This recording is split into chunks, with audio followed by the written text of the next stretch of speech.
ইসলাম গ্রহণ করতে। ফিরহাদ হাকিম আপনাকে, আপনি হিন্দু, আমি যেটুকু জানি আপনি হিন্দু, আপনাকে বলছে ইসলাম গ্রহণ করুন, আপনার আত্মা শান্তি পাবে। হামিদুর রহমান বলছে আমাদের ইসলামিক স্টেট, আমরা বলছি হিন্দুরা, এ লড়াই ধর্ম রক্ষার লড়াই।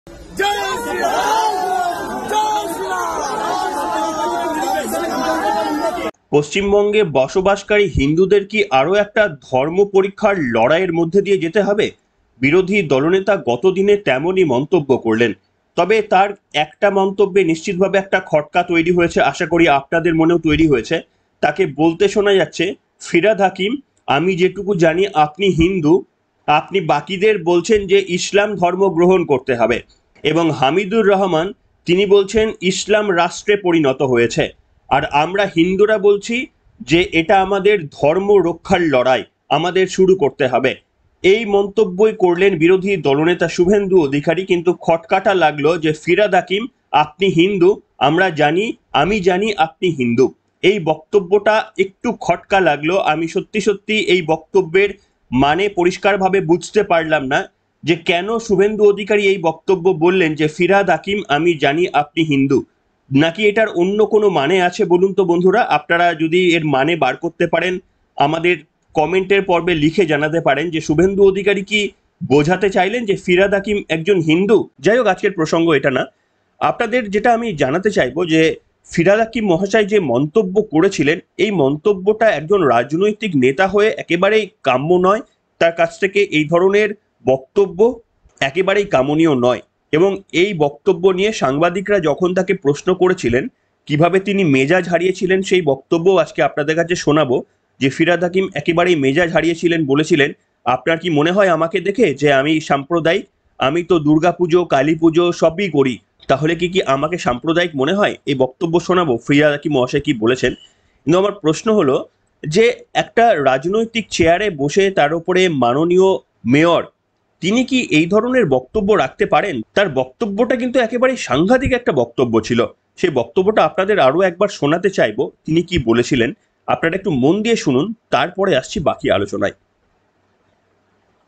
যারা দুর্ভাগ্য নিয়ে জন্মেছে, যারা ইসলাম নিয়ে জন্মায়নি, তাদের দাওয়াতে ইসলাম অর্থাৎ ইসলামের দাওয়াত দিয়ে তাদের মধ্যে ঈমান নিয়ে আসলে এটা আল্লাহ তাআলাকে খুশি করা হবে।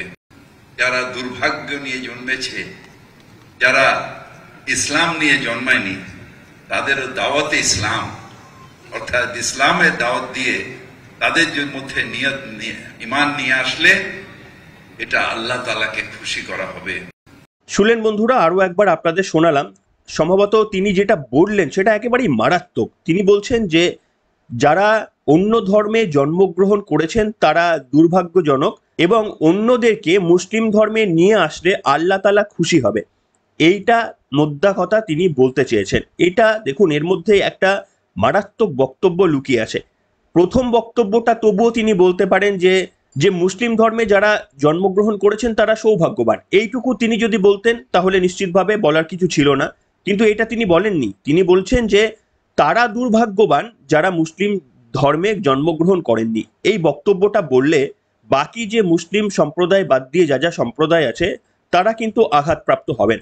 খুব স্বাভাবিকভাবেই আপনারা ভাবুন, যদি কোনো বিজেপির নেতা বলেন তারা দুর্ভাগ্যবান যারা হিন্দু সম্প্রদায়ের বাইরে জন্মগ্রহণ করেছেন, তারা সকলেই দুর্ভাগ্যবান, তাহলে এই চোট তো নিশ্চিতভাবে অন্যান্য যে ধর্মের মানুষরা রয়েছেন তাদের কাছে পৌঁছাবে। সেই কারণে মাননীয় ফিরহাদ হাকিমের এই বক্তব্য প্রথমত বলা উচিত হয়নি। সে যতই তিনি রাজনৈতিক মঞ্চ নয় একটা ধর্মীয় মঞ্চে তিনি যান না কেন, কিন্তু তাকে মাথায় রাখতে হবে তিনি একজন রাজনৈতিক ব্যক্তিত্ব, তিনি কলকাতার মেয়র। তো ধর্মীয় স্থানে গেলেও তিনি এই ধরনের বক্তব্য রাখতে পারেন না। আর দ্বিতীয় বক্তব্যটা তো মারাত্মক, বলছেন যে অন্য ধর্মের থেকে অন্যদের নাকি ইসলাম ধর্মে নিয়ে আসতে হবে। এটা তো পুরোপুরি ধর্মান্তরের একটি বক্তব্য তিনি বলার চেষ্টা করলেন। এটা কিন্তু একেবারেই সমর্থনযোগ্য নয়। তার কারণ হচ্ছে ভারতবর্ষের যে কোনো ধর্মে আপনি জন্মগ্রহণ করবেন সেটা তো আপনার হাতে নেই। আপনি কোন ধর্মে জন্মগ্রহণ করবেন এটা একেবারেই কারুর হাতে থাকে না। কিন্তু তা বলে আপনাকে এক ধর্ম থেকে অন্য ধর্মে নিয়ে আসতে হবে, এই বক্তব্য হিন্দুরা বলতে পারে? বলুন তো। এটা তো আমাদের এখানে 30% মাত্র মুসলিম আর 70%-এর বেশি হিন্দু থাকে। হিন্দুরা এই বক্তব্য বলতে পারে যে বাকি সমস্ত ধর্মের মানুষদের আমাদের ধর্মে নিয়ে আসতে হবে? এটা কি বলতে পারে? বলতে পারে না। তাই ফিরহাদ হাকিম মহাশয়ের ওই বক্তব্যটা একেবারেই সমর্থনযোগ্য নয়।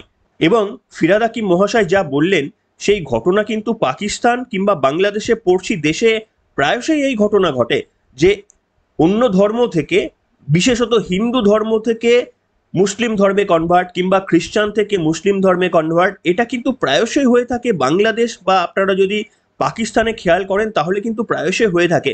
উল্টো দিকে আপনারা ভারতে কিন্তু এই ধরনের দেখবেন না যে এখানে সংখ্যাগরিষ্ঠ হিন্দু বলে মুসলিমদের হিন্দু ধর্মে জোর করে এরকম ধর্ম পরিবর্তন করা হচ্ছে, এটা কিন্তু দেখবেন না। এটা আমাদের সৌভাগ্য যে ভারতবর্ষ এই রীতি ফলো করে না। আপনাদের একটা ভিডিও দেখিয়েছিলাম, আর ফিরহাদ হাকিমের এই বক্তব্যের পর আপনাদের আরো একটা ভিডিও আপনাদের মনে করিয়ে দিতে হবে। সেটা হচ্ছে পড়শি দেশ বাংলাদেশের সিলেটে, সেখানে 3 সন্তানকে নিয়ে এক বাবা, তাদেরকে ধর্ম পরিবর্তন করে দেওয়া হয়েছে। নাম ছিল শম্ভু, করে দেওয়া হয়েছে শম্ভু দাস থেকে তাকে একটা মুসলিম নামে অভিহিত করা হয়েছে, ধর্ম পরিবর্তন করে দেওয়া হয়েছে। ওই 3 বাচ্চার যে মা, তিনি শুধু এই অ্যাকসেপ্ট করতে পারেননি এবং তিনি কোর্টে কেস করেছিলেন। সেই ভিডিও আপনাদের শুনিয়েছিলাম। আর ফিরহাদ হাকিমের বক্তব্যের পর আমরা ভালোভাবেই বুঝতে পারছি যে দেখুন, আমাদের এই দেশে বা এই রাজ্যে হিন্দুদের সংখ্যা বেশি বলে ফিরহাদ হাকিম মহাশয় হয়তো বলে ফেলেছেন মুখে যে কথাটা, সেটা করা যাচ্ছে না।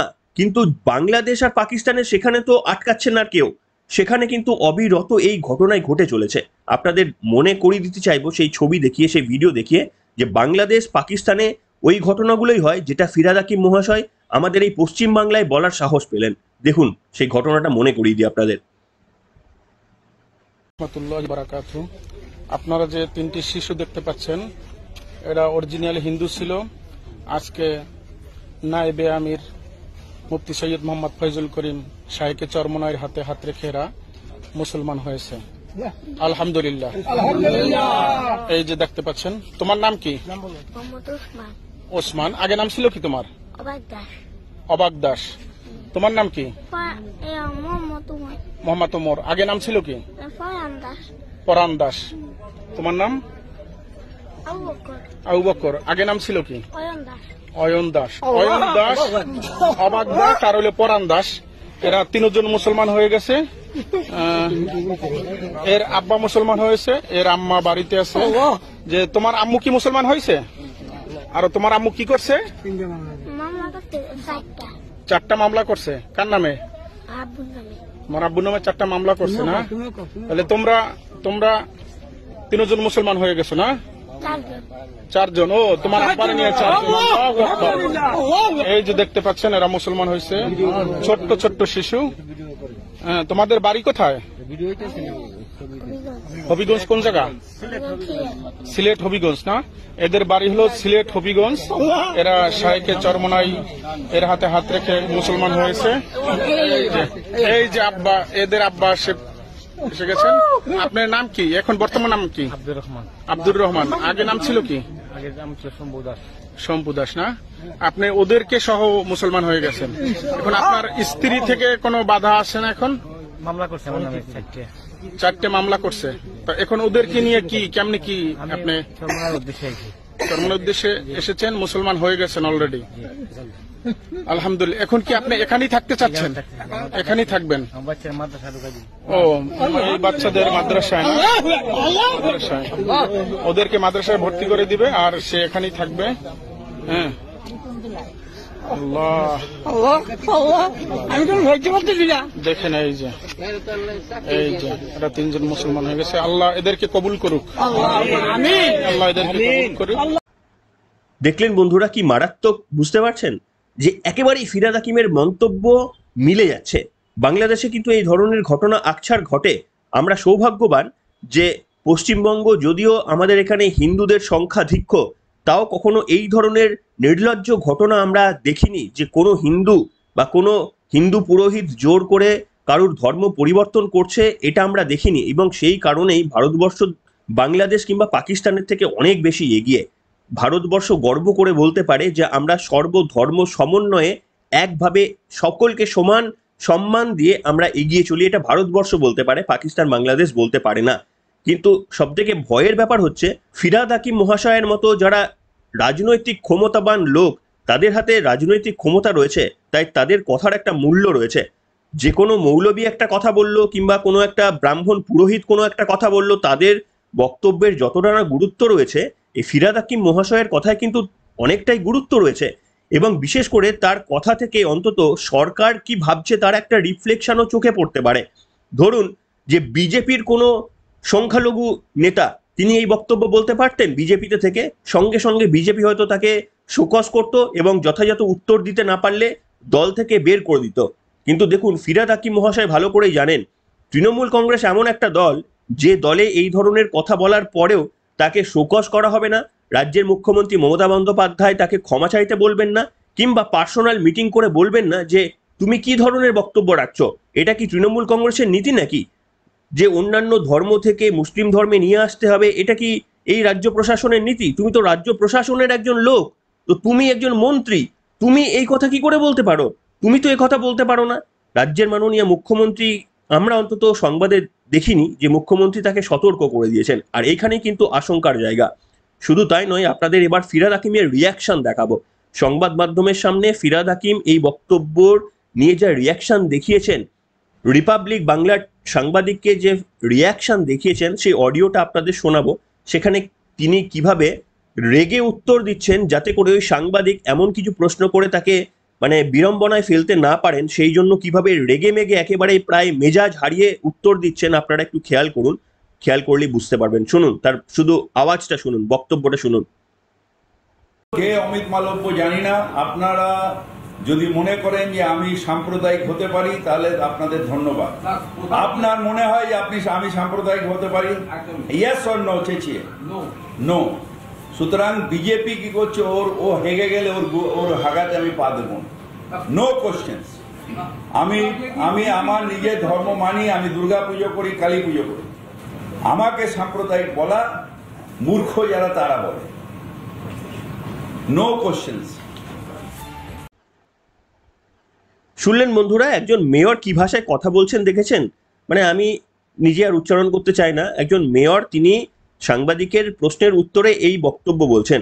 আপনার তো ক্লারিফাই করা উচিত, আপনি যে কথাটা বলেছেন, যদি বলেন যে এটা ফরজারি করে বানানো হয়েছে, এটা ফেক ভিডিও, তাহলে সেটা আপনি বলতে পারতেন যে এটা ফেক ভিডিও, আমরা তো বিশ্বাস করি না। কিন্তু আপনি বলছেন যে আপনি কালী পুজো দুর্গা পুজো করেন। প্রথমত আপনি কালী পুজো দুর্গা পুজো কোনোটাই করেন না, আপনি কালী পুজো এবং দুর্গা পুজোর আয়োজন করেন। দেখুন, কালী পুজো আর দুর্গা পুজোর আয়োজন করা আর কালী পুজো দুর্গা পুজো করার মধ্যে অনেক তফাৎ রয়েছে। ফিরহাদ হাকিম মহাশয় একেবারে নির্দ্বিধায় বলে গেলেন যে আমি কালী পুজো দুর্গা পুজো করি। নিশ্চিতভাবে আপনি করেন না। আর আপনি যদি সত্যি সত্যি করেন কালী পুজো দুর্গা পুজো, আরো একবার প্রকাশ্যে বলুন যে আপনি উপোস করে নিয়ম মেনে কালী পুজো দুর্গা পুজো করেন। আমার বিশ্বাস আপনি করেন না, আপনি আয়োজন করেন, সেই কথা বোঝাতে চেয়েছেন। কিন্তু আপনি আয়োজন শব্দটা মধ্যে থেকে বাদ দিয়ে দিয়েছেন। আর ওই সাংবাদিককে প্রশ্নের উত্তরে আপনি ক্লারিফিকেশনের জায়গায় আপনি তাকে ধমকাচ্ছেন যেন কথাটা বলেছে ওই সাংবাদিক।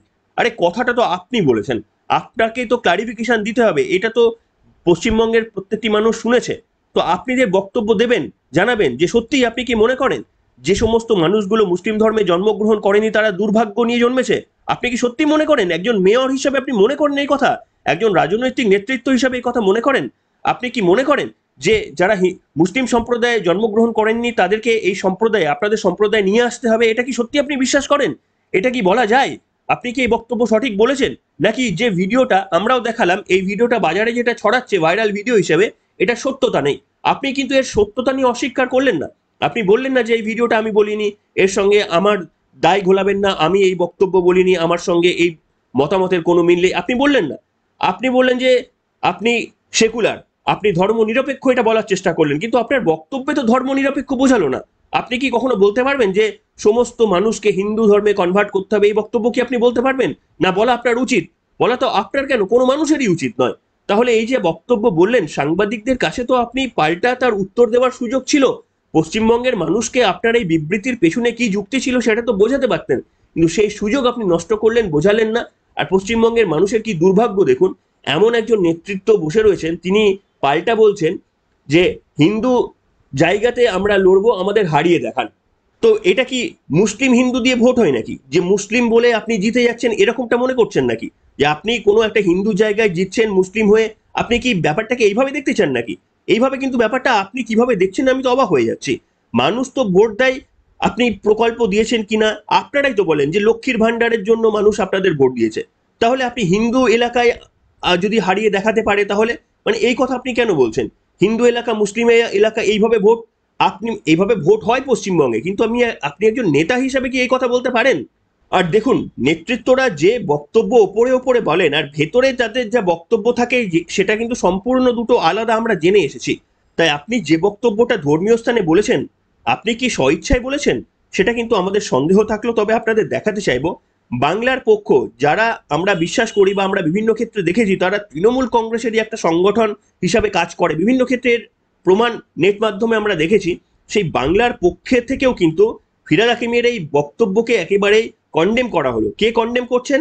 তিনি একজন বাংলার পক্ষের নেতা, তিনিও মুসলিম, তিনি কন্ডেম করছেন এবং বলছেন যে ফিরহাদ হাকিমের পদত্যাগের দাবি পর্যন্ত তিনি করলেন। দেখুন, ইনিও কিন্তু একজন মুসলিম ভাই, তিনিও কিন্তু বললেন যে ফিরহাদ হাকিমের বলা ওই বক্তব্য যারা মুসলিম ধর্মে জন্মগ্রহণ করেননি তারা দুর্ভাগ্যজনক, এই বক্তব্যকে তিনিও সমর্থন করছেন না। দেখুন তার বক্তব্যটা শুনুন। ফিরহাদ হাকিম মহাশয়, আপনার বোধহয় শেখা উচিত, এই মাননীয় একজন নেতা তিনি যা বক্তব্য বললেন তার থেকে বোধহয় আপনার শেখা উচিত। শুনুন। বাংলা, আমি মোহাম্মদ শাহিন, বাংলা পক্ষর শীর্ষ পরিষদ সদস্য। সম্প্রতি পশ্চিমবঙ্গের পুর ও নগরোন্নয়ন মন্ত্রী তথা কলকাতার মেয়র ফিরহাদ হাকিমের একটি বিতর্কিত বক্তব্য সামাজিক মাধ্যমে ভাইরাল হয়েছে। সেখানে মন্ত্রী ফিরহাদ হাকিমকে স্পষ্ট বলতে শোনা যাচ্ছে যে যারা ইসলাম ঘরে জন্মগ্রহণ করেছে তারা খুব সৌভাগ্যবান, তাই তারা বেহেশতে যাবে, আর বাকি যারা ইসলাম ঘরে জন্মগ্রহণ করেনি তারা দুর্ভাগ্য, সেটা তাদের, এবং তিনি তাদেরকে ইসলামে আসার জন্য আহ্বান জানিয়েছেন। একজন জনপ্রতিনিধি হিসাবে ফিরহাদ হাকিমের এই বক্তব্য তীব্র ধিক্কারজনক। বাংলা পক্ষ ফিরহাদ হাকিমের এই বক্তব্যের তীব্র ধিক্কার জানায়। তিনি ইচ্ছাকৃতভাবে বাংলার হিন্দু, মুসলিম, বাঙালির মধ্যে বিভেদ তৈরি করতে এই ধরনের বক্তব্য অত্যন্ত সচেতনভাবে রেখেছেন। পশ্চিমবঙ্গ জুড়ে বাঙালি হিন্দু, বাঙালি মুসলিমের মধ্যে বিভেদ ঘটানোর যে চক্রান্ত চালাচ্ছে বিভিন্ন মৌলবাদী সংগঠন, আরএসএস এর মতো সংগঠন, বিজেপির মধ্যে একটি বাঙালি বিদ্বেষী দল, সেই পালে হাওয়া দিয়েছে ফিরহাদ হাকিমের এই বক্তব্য। ফিরহাদ হাকিম কলকাতার মেয়র হয়েও তার কার্যাবলীতে গয়ার মেয়রের ছাপ সম্পূর্ণভাবে ফুটে ওঠে। কলকাতার ফুটপাথগুলোতে তিনি দেশওয়ালিদের বসিয়েছেন। কলকাতা পুরসভায় ঠিকাকর্মী থেকে শুরু করে টেন্ডার পাইয়ে দেওয়া সব তিনি দেশওয়ালিদের করিয়ে দিয়েছেন। তিনি উর্দু ভাষার হয়ে সওয়াল করছেন, আর এদিকে হিন্দু মুসলিম নির্বিশেষে বাঙালির মধ্যে অনৈক্য সৃষ্টি করতে, সাম্প্রদায়িক জটিলতা সৃষ্টি করতে তিনি বিভেদমূলক বক্তব্য দিয়ে বেড়াচ্ছেন। আমরা বাংলা পক্ষর তরফ থেকে মাননীয় মন্ত্রী মশাইয়ের পদত্যাগের দাবি জানাচ্ছি। তিনি কলকাতার মেয়র হিসেবে পদত্যাগ করুন, পুর ও নগরোন্নয়ন মন্ত্রী হিসাবে তিনি পদত্যাগ দিন। জয় বাংলা। শুনলেন বন্ধুরা, একেবারেই ফিরহাদ হাকিম মহাশয়ের পদত্যাগ পর্যন্ত তিনি দাবি করলেন। বাংলার পক্ষের এক নেতা, তিনি কিন্তু সংখ্যালঘু সম্প্রদায়, তিনি মুসলিম, কিন্তু তিনি প্রতিবাদ করলেন। কিন্তু আমি অবাক হয়ে যাই যে সিম্পল অ্যাজ এবিসির পর্দায় অনেক সংখ্যালঘু মানুষ কমেন্ট করেন, অনেক মুসলিম মানুষ কমেন্ট করেন যে মোদির বিরুদ্ধে বলেন, দ্রব্যমূল্য বৃদ্ধি নিয়ে কথা বলেন, গ্যাসের দাম বৃদ্ধি নিয়ে কথা বলেন, আমাকে বলেন যে আপনি ওই দিকটা বলছেন না, এসব অনেক বলেন। আমি তাদের স্বাগত জানাই, কোনোদিন তাদের সম্পর্কে কোনো মন্তব্য করিনি আমি। তারা আমাদের মানে এই চ্যানেলের একজন শ্রোতা বন্ধু, একেবারে সম্মানীয় শ্রোতা বন্ধু। বিরোধিতা করাও কিন্তু একটা গণতন্ত্রের লক্ষণ। আপনারা দেখুন, বিরোধিতা করুন, কমেন্টে বিরোধিতা করুন, নিশ্চিতভাবে মানে সাদরে গ্রহণীয়। কিন্তু আমার বক্তব্য হচ্ছে, এই যে বক্তব্য ফিরহাদ হাকিম মহাশয় বললেন, আমি দেখতে চাই একজন মুসলিম মানুষ, নিরপেক্ষ মুসলিম মানুষ, তারা কন্ডেম করুন আজকের পর্বে। যে বক্তব্য ফিরহাদ হাকিম বলেছেন আপনারা সমর্থন করেন না, তার কারণ দেখুন বাংলার পক্ষের যে বক্তব্য দেওয়া হলো, তিনিও একজন মুসলিম, তিনিও কিন্তু এটাকে কন্ডেম করলেন। আর আমরাও কিন্তু কন্ডেম করেছিলাম। নূপুর শর্মা যে বক্তব্য বলেছিলেন সেখানে কিন্তু আমরাও কন্ডেম করেছিলাম যে নূপুর শর্মার বলা ওই বক্তব্য সঠিক হয়নি, আমরাও কিন্তু কন্ডেম করেছিলাম, এখনো কন্ডেম করছি। কিন্তু আপনারা যারা সিম্পল অ্যাজ এবিসির দর্শক সংখ্যালঘু, আপনারা কন্ডেম করুন যে ফিরহাদ হাকিম মহাশয়ের এই বক্তব্য বলা সঠিক হয়নি, আপনারা গ্রহণ করছেন না। এটাই আপনাদের কাছে আর্জি। আমরা দেখতে চাইবো কমেন্ট সেকশনে আপনাদের কতজন কমেন্ট করলেন। তবে ফিরহাদ হাকিম মহাশয়, আপনার কিন্তু এক্সপ্লেনেশন দেওয়া উচিত বাংলার মানুষকে যে আপনি এই বক্তব্যটা আদৌ বলেছেন নাকি এটা বিকৃত করে সরানো হচ্ছে? আর যদি আপনি এই বক্তব্য বলে থাকেন তাহলে এই বক্তব্যের পেছনে আপনার যুক্তি কি, কেন এই বক্তব্য বলেছেন? এর উত্তর শোনার অপেক্ষায় মানুষ থাকবে কিন্তু আপনার কাছ থেকে। আর আপনি যদি উত্তর না দেন তাহলে কিন্তু মানুষের মনে সন্দেহটা আরো বেশি ঘনীভূত হবে। আপনারা লিখে জানাবেন বন্ধুরা আমার অ্যানালিসিস আপনাদের ঠিক লাগলো কিনা। আজকের মতো এখানে শেষ করলাম।